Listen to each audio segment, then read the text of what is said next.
LG 25 ഫ്ലാറ്റിൻ്റെ T വിയാണ്. അപ്പോൾ അതിൻ്റെ complaint എന്ന് പറയുമ്പോൾ ഇതിപ്പോൾ കറക്റ്റ് വൈറ്റ് ഗ്രെയിൻസിലല്ല നിൽക്കുന്നത്. വൈറ്റ് ഗ്രെയിൻസിലായാൽ ഇപ്പോൾ കറക്റ്റ് പിക്ചറൊക്കെ ഇവിടെ ഇപ്പോൾ തട്ടുമ്പോൾ കണ്ടില്ലേ കറക്റ്റ് വൈറ്റിലോട്ടാവുന്നുണ്ട്, വൈറ്റ് ഗ്രെയിൻസ് ആവുന്നുണ്ട്.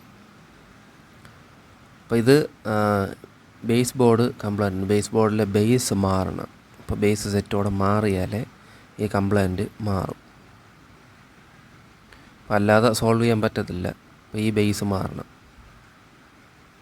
ഇപ്പോൾ ഇവിടെ ഇപ്പോൾ ഞാൻ വേറൊരു ബേസ് ഇട്ടിട്ടുണ്ട്, പുതിയതല്ല പഴയ തന്നെയാണ്. അപ്പോൾ നിങ്ങൾ കഴിവതും പുതിയ ബേസ് ഇടാൻ ശ്രമിക്കുക, അല്ലെങ്കിൽ ഈ മങ്ങലൊക്കെ അടിക്കും സത്യം പറഞ്ഞാൽ. അപ്പോൾ ഇവിടെ ആ ബേസ് ഇട്ടിട്ടുണ്ട്, ഇനി സോൾഡർ ചെയ്ത് വെക്കണം. സോൾഡർ ചെയ്ത് വെച്ചിട്ട് കംപ്ലൈൻറ്റ് ശരിയാണെന്ന് ടി ഓൺ ചെയ്തിട്ട് നോക്കാം. ഇപ്പോൾ കറക്റ്റായിട്ട് സോൾഡർ ചെയ്ത് വെച്ചിട്ടുണ്ട്. അപ്പോൾ ഇനി ടി ഓൺ ചെയ്ത് നോക്കാം. കറക്റ്റായിട്ട് ഉണ്ടോ എന്ന് ചെക്ക് ചെയ്ത് നോക്കാം.